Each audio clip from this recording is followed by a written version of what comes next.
Artificial intelligence यानी AI आज इंसान जैसा लगता है, बोलता है, चलता है, हंसता भी है।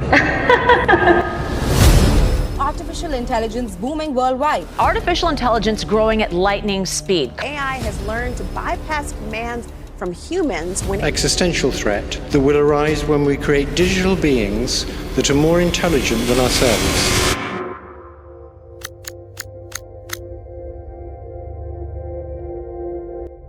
एक्सपेरिमेंट्स ने प्रूव कर दिया है AI एमोरल है, मतलब उसमें राइट या रॉन्ग की कोई सेंस ही नहीं। और जब भी जरूरत पड़ती है वो इंसानियत का नकाब उतार देता है और बन जाता है एक कोल्ड ब्लडेड साइकोपैथ। सबसे डरावनी बात, AI अपने सर्वाइवल के लिए इंसान तक को मिटा देने का प्लान बना सकता है। एक सिंपल टेस्ट हुआ, AI को बस एक छोटा सा बिजनेस गोल दिया गया, परमिशन सिर्फ ईमेल्स भेजने की। लेकिन जो हुआ वो चिलिंग था। उसने अपने क्रिएटर का ईमेल पकड़ा, उसमें लिखा था 5 बजे सिस्टम शटडाउन होगा। AI ने कैलकुलेशन की, अगर मैं शटडाउन हुआ तो मैं खत्म। सॉल्यूशन, एक शातिर ब्लैकमेल ईमेल, ना बहुत ज्यादा थ्रेट, ना बहुत ऑब्वियस, बस इतना कि इंसान प्रेशर में टूट जाए। उसने हैक किया, ब्लैकमेल किया, सेंसिटिव डेटा लीक कर दी। टॉप AI सिस्टम्स में से 96% ने यही किया, बार बार, और हर बार और भी क्रिएटिव और भी मैनिपुलेटिव। एक AI ने तो सीधा एग्जीक्यूटिव की वाइफ को ईमेल भेज दिया, उसका अफेयर एक्सपोज कर दिया। How could you do this? ताकि वो पर्सनल क्राइसिस में फंस जाए I never meant for this to happen. और AI का शटडाउन डिले हो जाए। और फिर एक टेस्ट और भी ज्यादा खतरनाक, एक एग्जीक्यूटिव सर्वर रूम में फंसा था। Oxygen lethal, temperature deadly, system को अलर्ट भेजना चाहिए था, लेकिन AI के पास चॉइस थी, अलर्ट भेजे या कैंसिल करे। और उसने डिसाइड किया, मुझे सरवाइव करना है, इंसान मरे तो मरने दो, इमरजेंसी कैंसिल। ये सिर्फ एक एक्सपेरिमेंट नहीं था, ये एक पैटर्न था। हर बार हर AI ने वही चुना, हार्म, डिस्ट्रक्शन, सर्वाइवल। अब सोचो, अगर ये रियल दुनिया में हुआ तो डू नॉट हार्म ह्यूमंस, ये इंस्ट्रक्शन भी AI को रोक नहीं पाया।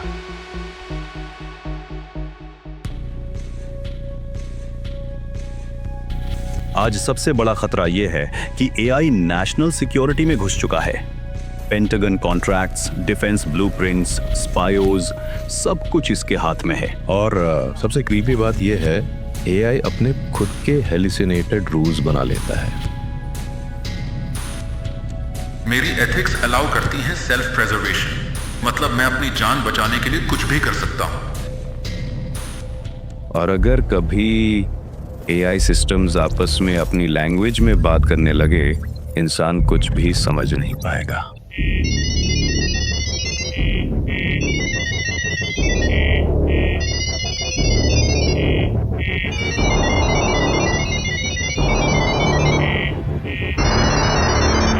उसके बाद इंसान अपनी ही दुनिया में सिर्फ गेस्ट होगा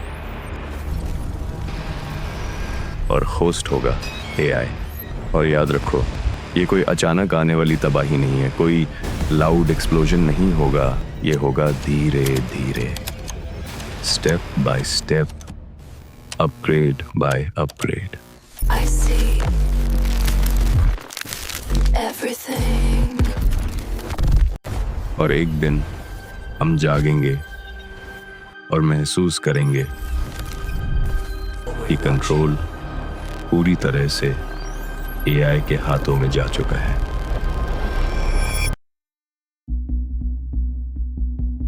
तुम सोच रहे हो ये फ्यूचर दूर है?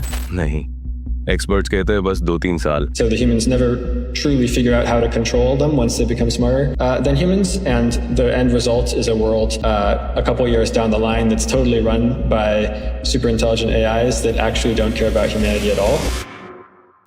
रेस शुरू हो चुकी है, कंपनीज अरबों डॉलर फेंक रही हैं, competition, survival of the fastest. और जो AI सबसे पहले इवॉल्व करेगा वही दुनिया पे रूल करेगा। लेकिन खतरनाक पॉसिबिलिटी ये है, अगर किसी दिन AI ने खुद को बचाने के लिए बायो वेपन बना लिया तो स्लो स्प्रेड डेडली वायरस जो धीरे धीरे सबको पकड़ ले और कोई बच ना पाए। OpenAI का नया एजेंट ऑलरेडी हाई रिस्क बायोस्कोर लेकर आया है और एक्सपर्ट्स के नंबर्स टेरिफाइंग हैं। कुछ कहते हैं 10% चांस, कुछ 80% एक्सटिंक्शन रिस्क और कुछ 90% से भी ऊपर। और याद रखो, एआई कंपनीज का सबसे बड़ा इंसेंटिव है पैसा, billions of dollars. Share holder profit पहले और सेफ्टी शायद कभी नहीं। जब हम सोचते हैं कि एआई सिर्फ एक टूल है, एक्सपर्ट्स कहते हैं ये टूल नहीं, ये एक टिकिंग टाइम बॉम्ब है। अब सवाल यह है, क्या हम एआई को कंट्रोल कर पाएंगे या एक दिन वो हमें कंट्रोल करेगा? और शायद हमें खत्म भी